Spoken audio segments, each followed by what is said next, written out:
పంచదార బొమ్మ బొమ్మ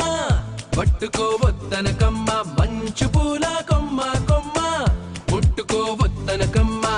చేతినే తాకొద్దంటే చెంతకే రావద్దంటే ఏమవుతానమ్మా